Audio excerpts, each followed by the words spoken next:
Welcome back. मैं Amar Kumar Kushwaha AK mathematics 01 में आज सवाल नंबर 4 भुजा 7 सेंटीमीटर वाले एक घनाकार ब्लॉक के ऊपर एक अर्धगोला रखा गया है। अर्धगोले का अधिकतम व्यास क्या हो सकता है? इस प्रकार बने ठोस का पृष्ठीय क्षेत्रफल ज्ञात कीजिए। तो बच्चे सबसे पहले हम ध्यान देंगे, जैसे कोई घन टाइप का, घन में हम जानते हैं प्रत्येक भुजा क्या होता है, बराबर होता है।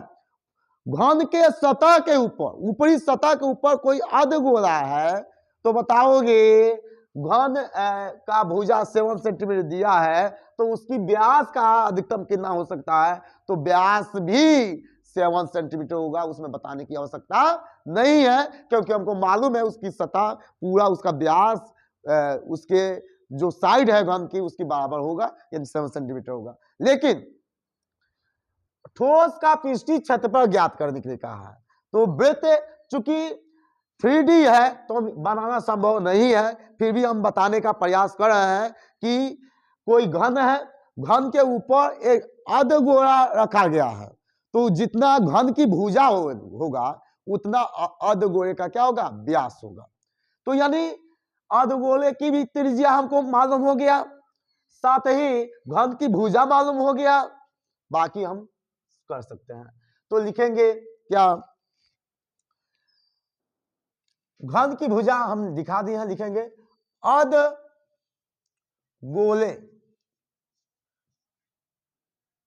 की व्यास कितना हो जाएगा बच्चा, 7 सेंटीमीटर, क्योंकि पूछा है इसीलिए हम लिखे हैं। तो इसका व्यास क्या हो जाएगा, अर्धगोले का त्रिज्या क्या हो जाएगा, व्यास दिया 7 तो त्रिज्या कितना हो जाएगा 7/2 सेंटीमीटर। आवश्यकता पड़ेगा तो 3.5 भी होता है सवाल के अनुसार। तो लिखेंगे अतः ठोस का पृष्ठीय क्षेत्रफल दिस इक्वल टू ठोस का पृष्ठीय क्षेत्रफल।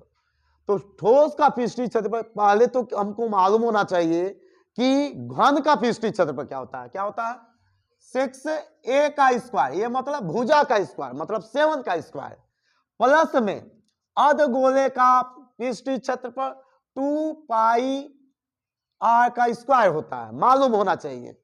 साथ ही चूंकि घन के ऊपरी सतह पर स्थित है तो उसका सर्किल यानी वृत्त का क्षेत्रफल जो हमको होता है अर्धगोले का, वह क्या करना पड़ेगा, माइनस करना पड़ेगा, माइनस में πr²। वृत्त का क्षेत्रफल क्या होता है, πr²।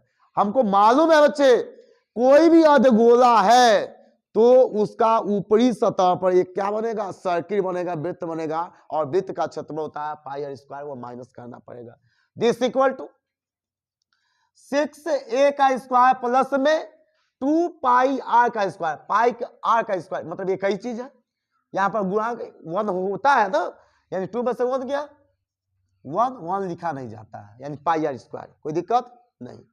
अब दिस का मान पुट करेंगे, 6a का मतलब 7 का स्क्वायर सेंटीमीटर हम बोले हैं, बाद में लिख लेंगे। पाई का मतलब 22/7 और r का मतलब कितना हो जाएगा 7/2, स्क्वायर है 2 बार लिख लेंगे 7/2, हम इसीलिए बोले हैं दशमलव आवश्यकता के अनुसार लिखेंगे। दिस इक्वल टू 6 × 7 का स्क्वायर 49 प्लस में 7 से 1 बार में यह 7 कट जाएगा, 7 से 1 बार में यह 11 हो जाएगा, कोई दिक्कत है नहीं। 11 का 7 बार इंटू करेंगे 77, बाई में कितना हो जाएगा 2, कोई दिक्कत नहीं। दिस इक्वल टू 49 का 6 में इंटू करेंगे तो 9 का टेबल 6 बार पढ़ेंगे, कितना हो जाएगा, कितना हो जाएगा 54, करीब 5, और 6 का 4 बार में करेंगे तो कितना हो जाएगा 24 और 5 29 प्लस में 77/2। हम चाहे तो इसको डिवीजन करके डायरेक्ट हम क्या कर सकते हैं, प्लस कर सकते हैं, नहीं तो एलसीएम लेना पड़ेगा। कौन आसान है, 294 प्लस में डिवीजन कर दे, कितना हो जाएगा, इसका हाफ कर दे, कितना हो जाएगा 3 बार में हाफ हो जाएगा, एक कैरी बचेगा 17 हो जाएगा और 8 हो जाएगा, बचेगा एक कैरी 38.5। बता नहीं रहे बच्चे, यानी कैलकुलेशन हमारा मजबूत होना चाहिए।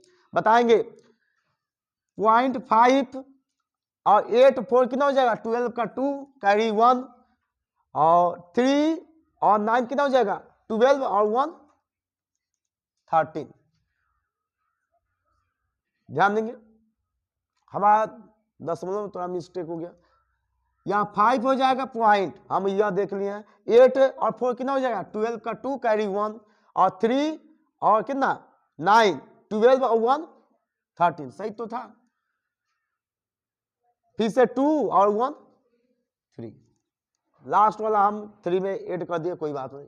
दिस इक्वल टू सेंटीमीटर का क्या हो जाएगा, स्क्वायर हो जाएगा, यानी दिस इज क्या है, ठोस का पृष्ठीय क्षेत्रफल कितना होगा, 332.5 सेंटीमीटर का स्क्वायर होगा। दिस इज राइट आंसर हो जाएगा।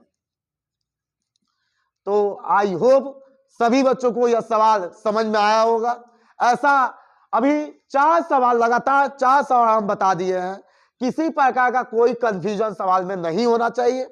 तो सवाल को कभी भी बेहतर ढंग से जब तक समझेंगे नहीं और लगाने का प्रयास नहीं करेंगे, तब तक सवाल बेहतर ढंग से नहीं लगा पाएंगे।